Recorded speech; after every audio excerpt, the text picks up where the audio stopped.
Hi there and welcome back to Japan, where we continue our track-by-track listen through to Conqueror, the brand new album by BAND-MAID. Now, as I always say at the beginning of these videos, if you're not already, there's a little link in the description below which you can click, which is a playlist for all of the track-by-track videos from this album review that we're doing at the moment. And we are now on track number 5, which is Mirage. Now, if you've been watching the playlist, you'll know that Endless Story was one I reviewed when it came out, so you've just seen my old review of that. But just to give you a little idea of where we are thus far, we had Page, which was I loved it. It was interesting, dynamic, sort of slower tempo, but great introduction song.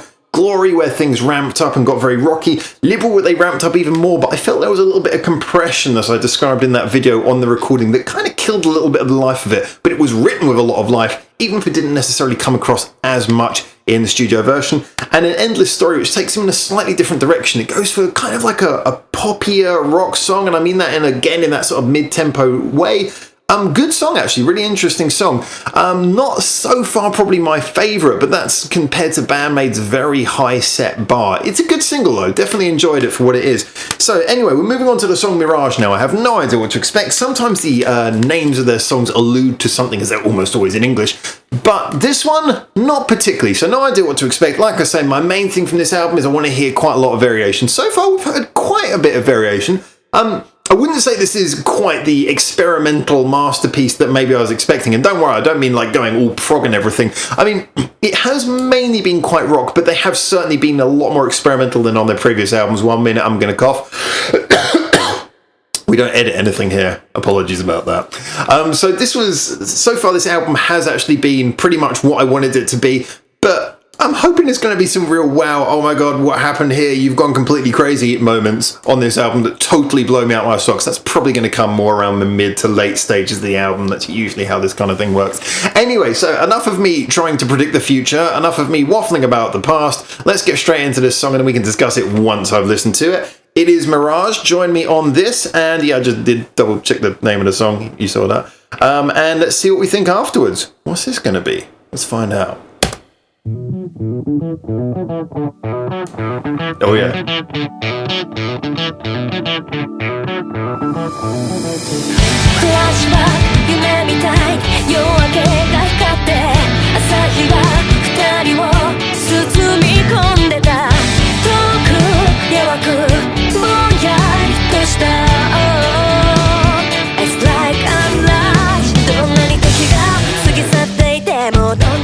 I like that little twist of the string there.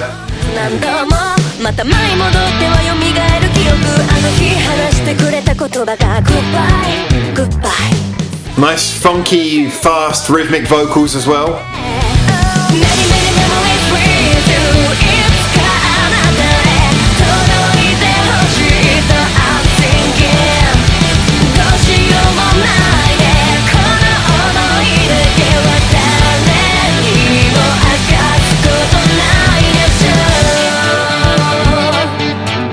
This song's very lively in the sort of, you can really hear the kick and everything in the bottom end. Actually, in this one, the cymbals on the drums, they sound a little bit too, not much definition.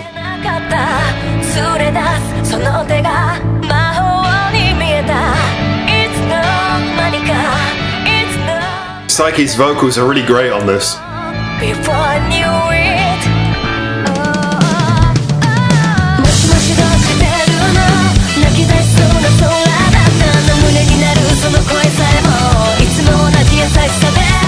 That's a great switch up.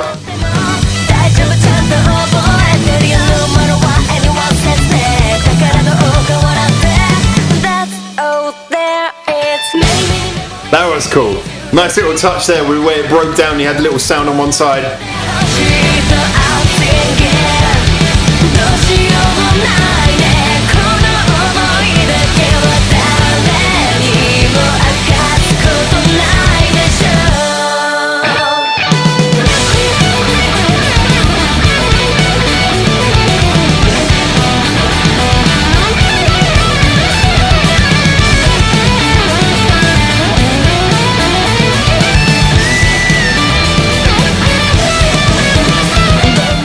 That solo was lovely.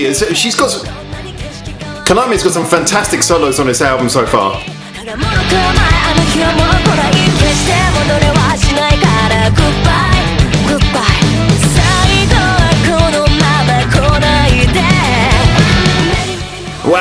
drum beat. That bit was brilliant.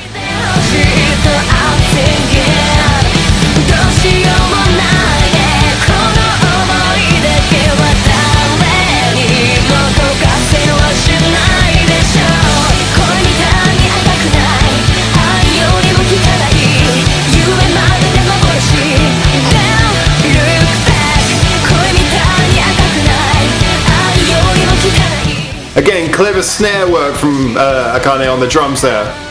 Many memories with you.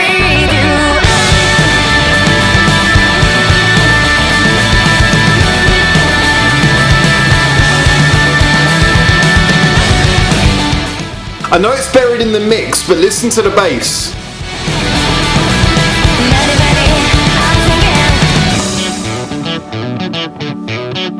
That's an awesome riff as well.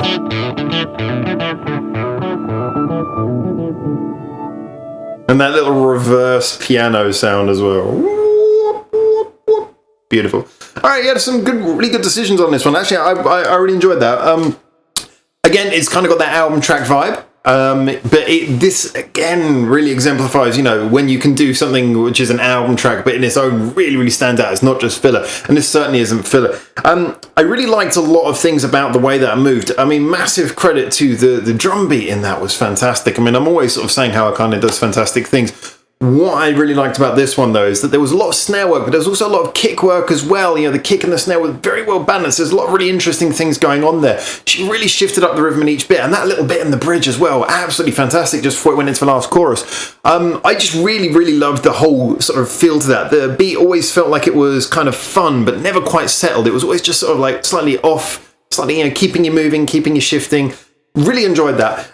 There was good work going all the way through. I do want to point out on this one, the bass, actually there was fantastic bass all the way through that. Misa was doing a really good job on that song. I mean, just accenting everything perfectly. It was quite buried in the mix, which this song seemed to have a slightly strange mix, but it worked for the best part. But the bass was kind of a little bit buried in the mix there, so the clever thing she was doing wasn't kind of standing out so much, but a lot of the time with good bass, because bass is often, you know, mixed in the background, let's be honest, just because of what it is.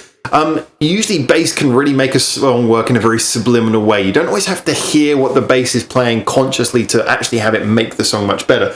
It's always in the background there, sort of twisting the whole arrangement, you know, shifting the floor underneath everything. And this was one of those ones where I think if she just played a straight bass line, maybe no one would have consciously noticed, but subconsciously this song would have kind of been much more dull. So I think she did a great job there, and she was working a lot around what Akane was playing on the drums as well. So that was a nice rhythm section to that whole thing, very tight. And that really worked in with what Konami was doing. What Konami was doing on the guitar was very much, it was like funky. There was a whole funk to it. It really felt like when it first came in, I thought we were going to kind of get like some sort of 70s funk track.